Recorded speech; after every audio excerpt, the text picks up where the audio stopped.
हर election में हमें report आती थी कि वोटर्स डिलीट हो रहे हैं।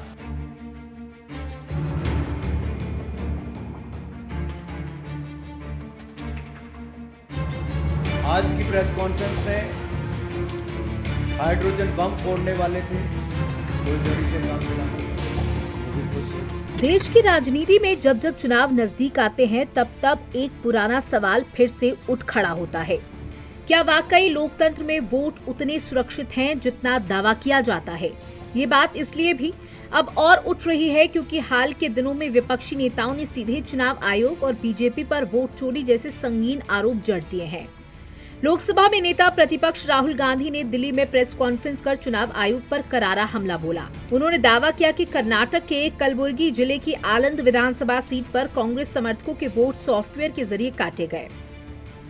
राहुल ने यहां तक कह डाला कि वो आने वाले दिनों में हाइड्रोजन बम फोड़ेंगे, यानी उनका इशारा था कि ये मामला सिर्फ एक सीट तक सीमित नहीं बल्कि एक बड़ा खेल है।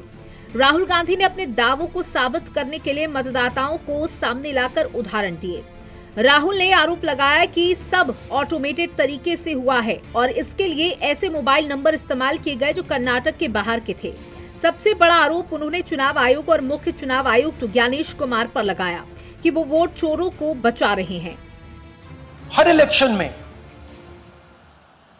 हमें रिपोर्ट आती थी कि वोटर्स डिलीट हो रहे हैं,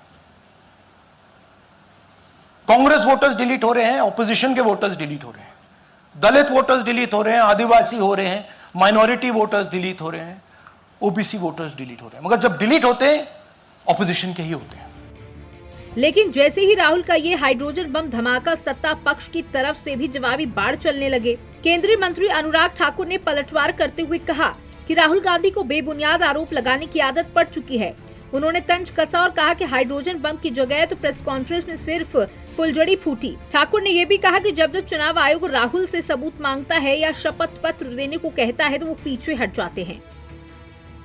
आज की प्रेस कॉन्फ्रेंस में हाइड्रोजन बम फोड़ने वाले थे, फुलझड़ी से काम चलाना पड़ा, वो भी खुश हो गए। क्या हो गया? इलेक्शन कमीशन ने बड़ा स्पष्ट कहा है कि no deletion of any vote can be done online by any member of public. Online किसी भी वोट को नहीं काटा जा सकता और no deletion can take place without giving an opportunity of being heard to the affected person. तो बगैर किसी की बात सुने उसका वोट नहीं काटते, उस पर निर्णय नहीं करते। 2023 में अनसक्सेसफुल अटेम्प्ट्स की गई, प्रयास किए गए जो विफल रहे। नाम काटने के आलंद असेंबली कॉन्स्टिट्यूएंसी में, और ये इलेक्शन कमीशन ने एफआईआर फाइल करने के लिए ही कहा था। सिर्फ यही नहीं, इस आरोपों की झड़ी लगी तो इधर चुनाव आयोग ने भी तेजी से मोर्चा संभाला। आयोग ने आधिकारिक बयान जारी कर राहुल गांधी के आरोपों को सिरे से खारिज कर दिया। आयोग ने कहा कि किसी भी आम नागरिक द्वारा किसी का वोट ऑनलाइन हटाया नहीं जा सकता, ये सिर्फ एक गलतफहमी है। आयोग ने यह भी साफ किया कि आलंद विधानसभा क्षेत्र में 2023 में कुछ असफल प्रयास जरूर हुए थे, लेकिन खुद चुनाव आयोग ने इस पर एफआईआर दर्ज करवाई थी। यानी आयोग का सीधा कहना है कि वोटरों की सूची से नाम काटने की प्रक्रिया पूरी तरीके से नियमबद्ध है और इसमें प्रभावित व्यक्ति को सुने बिना कोई नाम डिलीट नहीं किया जा सकता। हालांकि राहुल ने भले ही आज प्रेस कॉन्फ्रेंस की है, लेकिन इस विवाद को हवा देने में अखिलेश का भी हाथ है। बता दें कि लखनऊ में अखिलेश ने प्रेस कॉन्फ्रेंस कर बीजेपी पर आरोप लगाया कि चुनाव वाले दिन फर्जी आधार कार्ड बनाकर नकली वोटिंग कराई जाती है। उन्होंने तो यहाँ तक कह डाला कि बीजेपी के पास ऐसी मशीनें हैं जिन्हें बूथों पर भेजा जाता है और वही मौके पर नकली आधार तैयार कर लिया जाता है।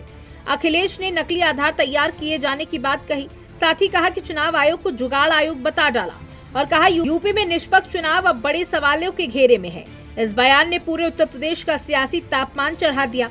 कांग्रेस और बाकी विपक्षी दल भी अब इस सुर में सुर मिलाते नजर आ रहे हैं। अब एक और राहुल गांधी जो हाइड्रोजन बम का डर दिखाकर चुनाव आयोग और सरकार पर सीधा हमला कर रहे हैं, तो दूसरी ओर अखिलेश यादव है जो जुगाड़ आयोग का नारा लगाकर यूपी की जनता को ये समझाना चाहते हैं कि बीजेपी सत्ता के लिए किसी भी हद तक जा सकती है।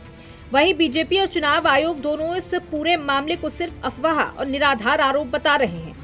सवाल यही है कि वोट चोरी के इन आरोपों की झड़ी आखिर सियासत को किस ओर ले जाएगी। क्या वाकई देश की सबसे बड़ी लोकतांत्रिक प्रक्रिया पर विश्वास का संकट गहराएगा, या फिर ये सिर्फ विपक्ष की एक चुनावी रणनीति है जो आने वाले विधानसभा और लोकसभा चुनावों से पहले माहौल बनाने के लिए खेली जा रही है।